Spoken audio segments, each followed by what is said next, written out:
Start.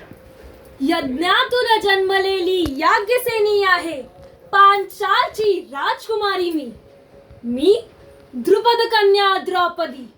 मी आजही कुणाच्या अधीन नाही आणि पहिलीही नव्हते.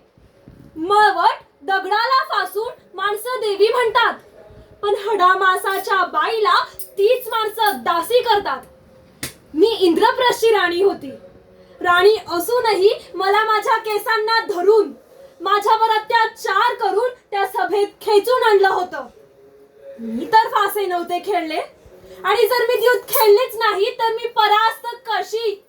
मी म्हणाले, हे पितामह भीष्म, तुम्ही तरी काहीतरी बोला. मी तर तुमची कुलवधू आहे आणि माझ्या सोबत हा व्यवहार शोभत नाही. मी सगळ्यांकडे अर्ज केले, पाया पडले, पण कुणाच्यातही त्या दुष्टाच्या वागण्याला अडवण्याचे धैर्य नव्हते. कुणालाच माझी कीव न यावी. माझे 5 स्वामी असूनही माझी अशी अवस्था. दुःशासनाने जेव्हा माझ्या साडीच्या पदरात हात घातला तेव्हा कुठे गेला तो श्रेष्ठ धनुर्धर, कुठे गेली ती गदा. मला जेव्हा निर्वस्त्र करण्याची आज्ञा त्या दुर्योधनाने दिली तेव्हा हा न्याय कोणत्या कोपऱ्यात लपला होता.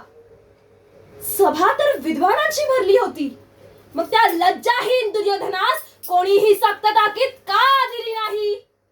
या सर्वात माझ्या भाग्यास दोष देऊन चालणार नाही. मी सर्वांना साथ घातली, पण सर्वांनीच अधर्माला दुजावरा दिला. त्यावेळेस माझ्या मनात गोविंद मुरारीची ज्योत पेटली. मला शाश्वती होती की माझा भाऊ जगाची उलथापालट करेल, पण या लाचार बहिणीची अब्रू वाचवेल. निदान तो तरी अधर्माचा सूड घेईल. कृष्ण शिवाय या कृष्णाला कोणीही नाही. ज्याने छोट्याशा करंगळीवर पर्वत उचलले तो या सभेतील दडलेला अहंकार सहज उचलून घेईल. माझा कान्हा माझ्या सहाय्यास येईल. मी बांधलेल्या चिंधीचा ऋण त्याने फेडला. त्रैलोक्य मोलाचे वसन मला पाठविले. तेव्हा मी ठरवले, माझा सन्मान परत मिळायला हवा. झालेला अपमान सगळ्यांच्या निर्दयाची व मौनाची शिक्षा व्हायला हवी. यासाठी एक युद्ध झाले पाहिजे. हे युद्ध फक्त माझ्या चिरहणाचा प्रतिशोध नव्हे, तर हा युद्ध प्रत्येक स्त्रीचा आवाज होता की स्त्री ही हा समाजाचा भाग आहे.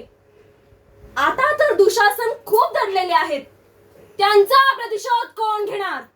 आताही येईल का कृष्ण या कृष्णाच्या मदतीला. धन्यवाद.